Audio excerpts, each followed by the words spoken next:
Вы наверняка слышали про российское ультраправое движение «Русская община». А может быть даже и видели. Организация периодически проводит в городах России так называемые прогулки – уличные марши, чтобы показать окружающим свою сплоченность и силу. Вот, например, прогулка по подмосковным Люберцам.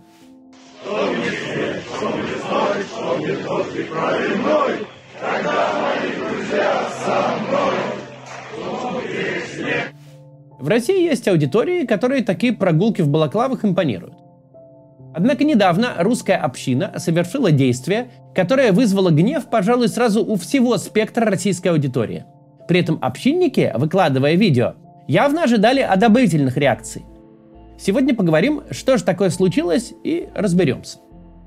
Перед тем, как начнем, только напомню. По ссылке в описании вы найдете все необходимое, чтобы вернуть себе привычный интернет без блокировок в России. Один из способов – это поставить VPN Liberty, спонсор этой рубрики. У него сейчас 30 дней бесплатно.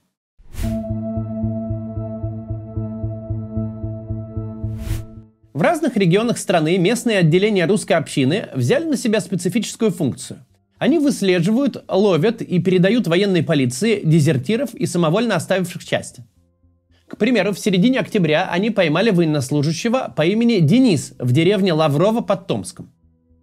Надо понимать, российского военнослужащего, сбежавшего из части и возвращенного туда силой, с очень высокой вероятностью ждет жестокая расправа.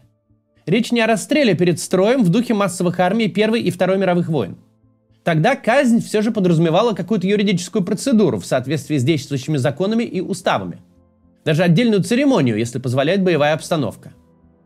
В нынешней же российской армии пойманного дезертира может ждать садистская экзекуция в стиле мексиканских наркокартелей. Видеозаписи с настоящими зверствами периодически утекают из закрытых армейских чатов и начинают гулять по тематическим телеграм-каналам. Один из выпусков на нашем канале получил отметку 18+, лишь за аудиодорожку из одного такого видео, хотя кадров мы не показывали. Такие ролики снимают исполнители, чтобы переслать командованию в качестве отчета. Командир же сидит у себя в блиндаже, подальше от противника и от подчиненных, и контролирует этот весь процесс издалека. А в случае утечки жестокость наказания играет командиру только на руку. Такие кадры не возьмется показывать ни один крупный YouTube-канал. Да и описывать происходящее желания мало. Далеко не всякий журналист возьмется. А значит, меньше ненужного внимания и огласки. Но вернемся к русской общине. Упомянутого Дениса из деревни Лаврово общинники выдали на растерзание и не получили никакой негативной реакции от аудитории.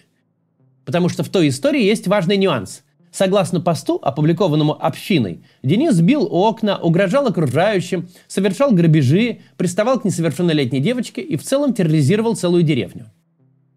Однако совсем другая история произошла в Пензе. Там 1,5 года скрывался сбежавший из армии ефрейтор Морозов. Он залег на дно и не отсвечивал. Морозов мог бы скрываться и дальше, при этом даже ходить в магазины и в платные поликлиники, где-нибудь работать, получая зарплату в конверте. В принципе, он никому не мешал. А российская военная полиция не занимается полноценной оперативно-розыскной деятельностью. Она лишь посещает адреса родственников, самовольно оставившего часть, и может отработать, если беглец попал на камеру с распознаванием лиц. Но мало где есть централизованная система слежения наподобие московской. За неполные 4 года из армии России сбежали десятки тысяч человек. Никаких ресурсов не хватит разыскивать персонально каждого. Однако в Пензе нашлись люди с массой свободного времени, члены русской общины. Они выследили и поймали Морозова. Помимо момента поимки, так называемые русские общинники похвастались кадрами, где представитель 119-го парашютно-десантного полка с позывным «Двойник» благодарит русскую общину за находку. Ефрейтор Морозов предстает чуть ли не как охотничий трофей. Выражаем огромную благодарность за такую находку, которую искали 1,5 года, человек в Сочи. По всем постановлениям был в розыске, никто найти не мог. Организация русской общины города Пензы сделала это буквально за сутки. Спасибо, ребят. Низкий вам поклон, а мы поедем дальше служить. Быть добру. Выглядит так, что людоловы из русской общины сдали русского парня. Собственно, так оно и есть. Перспектива ефрейтора понятна. Даже если предположить, что в полку ВДВ более высокие стандарты обращения с подчиненными, чем в мясной мотострелковой бригаде, сам факт возвращения на фронт уже приговор. Назад дороги нет. К тому же жалоб на полк, которому общинники выдали ефрейтора Морозова, хватает. От военных и их родственников. Истории типичные. Военнослужащие пропадают без вести, покалеченным и больным не дают комиссоваться, гонят обратно на передовую. В 24-м этот полк оказался в центре аж международного скандала. Туда направилась группа добровольцев из Сербии. По словам весьма известного в провоенной среде сербского Z-деятеля Дияна Берича, в полку сербов называли цыганами, избивали и гнали в бой едва ли не с голыми руками. Я боюсь за жизни этих людей, которые там приехали. Сербы приехали чистого сердца. Вот приехали сражаться, к ним относятся вообще как к скоту в этом 119-м полку. Командование 119-го полка это ОПГ. Вот, и если кто-то начнет разбираться, что там происходит, увидите, что эти люди реально работают как против русской армии, так против всего. Вот это настоящий ОПГ. Потом возник другой известный сербский волонтер, Братислав Живкович, и стал объяснять, что во всем виноват сам Берич. Тот, мол, направил группу сербов в 119-й полк, обманув их насчет комфортных условий службы. А командиры, мол, не виноваты. Надо было понимать, какие условия на фронте на самом деле. Дмитрий Песков отказался комментировать ситуацию, когда его спросили. А потом погиб сам Живкович. Так вот, люди, которые хоть немного понимают условия на российско-украинском фронте, не оценили поступка представителей русской общины. Исследователь Z-телеграмма Иван Филиппов отметил исключительно негативные отклики. Мы увидели такие же реакции во ВКонтакте, на Пикабу, даже на Яндекс.Дзене. В итоге общинники тот пост удалили. Хотя в момент публикации страшно гордились. Наши братья приняли участие в поисках, вычислили, где находится беглец, и в итоге помогли его задержать. Теперь, спустя 1,5 года, боец вернулся в подразделение родной разведроты. Русская община всегда готова к любой помощи нашим бойцам в тылу. Все для победы. Такой пост был предельно логичен в контексте официальной позиции, согласно которой армия России ведет оборонительную войну, защищает людей от фашизма, а каждый российский военнослужащий защищает Родину. И если все действительно так, то как граждане могут одобрять самовольное оставление части и сочувствовать дезертиру? Ведь они рассчитывают на защиту от врага. В такой картине мира русская община может обоснованно ждать благодарности за поимку дезертира. Только вот помимо общинников, примерно все в стране, включая большинство военблогеров и их читателей, воспринимают войну иначе. Даже тот, кто поддерживает СВО, делает это скорее из ложной дихотомии. Дескать, если война, то надо выбирать из двух армий, за кого ты. Но такой человек едва ли верит, что российская армия защищает его от танковых колонн ВСУ. Скорее чувствует, что почти 4 года происходит какое-то, как минимум, очень странное мероприятие, у которого нет понятной цели, но оно вытягивает из страны и людей, и деньги. Получается интересное противоречие. Человек может декларировать, что он за российскую армию, и вместе с тем сочувствовать всякому, кто из нее сбежал, при условии, что дезертир адекватно себя ведет. Можно сочувствовать буквально как сбежавшему из тюрьмы герою голливудского фильма. А русская община воспринимается как злодеи, уничтожившие счастливый финал. Представьте себе постскриптум к фильму «Побег из Шоушенка», где спустя 1,5 года какая-то сволочь, которой заняться больше нечем, выслеживает Энди Дюфрейна, и персонажа, который чудом смог реализовать крохотный шанс, везут обратно в тюрьму, где еще и ужесточают режим его содержания. Мало кто стал бы переживать за дезертира, который бросил товарищей, ведущих справедливую войну за правое дело. Но почти все переживают за человека, который совершает побег из ада на земле. Сходу едва ли вспомнишь популярный киносюжет про советского, английского или американского солдата, бросившего оружие в 40-е годы.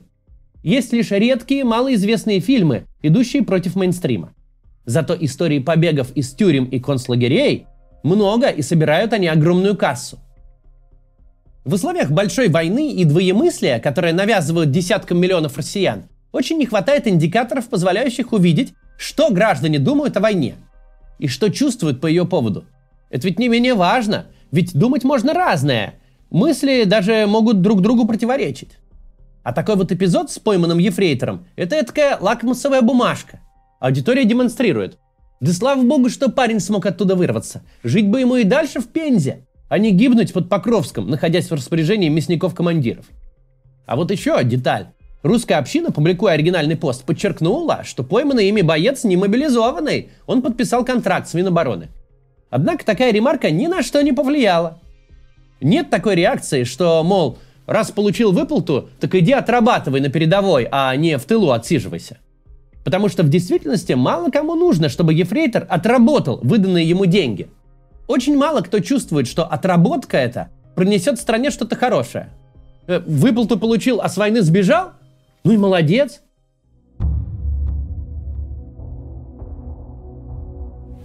Среди нашей аудитории периодически возникает дискуссия, должны ли мы сочувствовать российским военным, тем или иным. Когда меня спрашивают, я отвечаю, глагол «должен» неуместен, когда мы говорим об эмоциях. Для большинства людей правильная та эмоция, которая естественна. Сложно сказать, что в России сейчас есть сочувствующие к социальной группе участники СВО. Совсем не принято вспоминать даже о мобилизованных. Власть последовательно создает впечатление, что на фронте сейчас только контрактники, а к ним у граждан, не считая родственников и друзей, базовое отношение – это отчужденность. Какие-то люди получили много денег и уехали куда-то очень далеко, где не пойми, что происходит. Но отношение меняется, когда речь заходит о чем-то более конкретном и осязаемом. Зрителям, увидевшим видео, жаль пойманного ефрейтора. И пофиг, что он сам что-то где-то подписал. Человек хочет жить, а его убивают. В наших выпусках часто используются видео с кладбищ, где ширятся поля флагов. Таких роликов очень много. Люди проезжают мимо кладбищ этих или приходят на могилу родственников и видят новые воинские захоронения, которых недавно не было. Достают телефоны и снимают. Иногда на фоне слышны реплики «Зачем погибли столько мужчин?». Столкновение с таким воплощением войны вызывает естественные эмоции и желание ими поделиться. Недавно мы наткнулись на 2 ролика с голосом на фоне. В городе Балаково Саратовской области засняли новый памятник с фамилиями убитых на войне. 16 человек погибли за 10 лет в Афганистане, 364 в нынешней войне. Похожее видео с мемориалом есть в Набережных Челнах. 426 человек, погибших в Украине. И это еще не добавили потери в 2025 году. Вот здесь Афганистан и Чечня. 2 ячейки. А вот это все, ребят, вот это все СВО. До 2024 года только пока еще. Смотрите, сколько людей. Люди, снимающие видео, сокрушаются. И это реакция здоровой психики. Как же тут не сокрушаться? А вот русский националист, прямо или косвенно работающий на расширение кладбищ и увеличение числа строк на мемориалах, это нонсенс какой-то. Однако этот нонсенс воплощен наяву. В данном случае я имею в виду довольно широкий спектр деятелей. И русскую общину, и персонажей вроде Константина Малафеева, Дмитрия Рогозина, конечно. Хотелось бы думать, что есть, может быть, в России какие-то разумные правые, которые впереди всех заявят, хватит, мол, гробить народ. Ну вот, недавно попалось мне видео Романа Юнимана. Он вроде как считался умеренным националистом. А недавно он выдвинул претензию мне. Ни Путину, ни Пушилину, который в 22 году курировал буквально отлов мужчин в ДНР.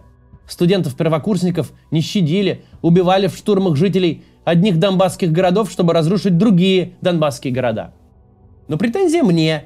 И претензия вот в чем. Что я на этом канале постоянно говорю именно про российские потери. Но не говорю про украинские. Говорю про российских и ЛДНРовских мобилизованных, но не про бусифицированных в Украине.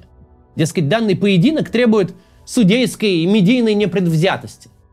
Если ты пытаешься анализировать то, что происходит на фронте, формировать политическую повестку, то необходимо сравнивать обе стороны конфликта. Если ты говоришь про потери России, то их надо сравнивать с потерями Украины. Если ты говоришь про проблемы с набором в российскую армию, то нужно сравнивать с аналогичными проблемами армии украинской. Ну вот представьте пример.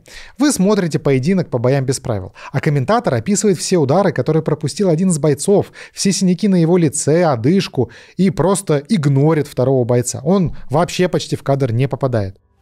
Как будто смерть украинских солдат как-то компенсирует или уравновешивает гибель мужчин с российской стороны. Это же не так. От нанесения потерь Украине граждане России не воскресают. Убийство людей в близкой нам по языку и культуре стране только добавляет и множит непроходимый ужас сегодняшних событий. Эта война не бой на ринге, где важно подсчитать, кто по итогу набрал больше очков. Это чудовищных масштабов катастрофа. И для российской гражданской нации, и для этнических русских, которые, напомню, живут в обеих странах. Еще недавно жили и в тех донбасских городах и поселках, которые сами теперь стали огромными кладбищами. В предвоенные годы было написано немало статей об опасности национализма в России. Их авторы опасались, что вернутся времена скинхедов, что российские ультраправые будут нападать на людей с неславянскими лицами. Но никто не мог себе представить националистов, которые помогали бы убивать русских. До завтра.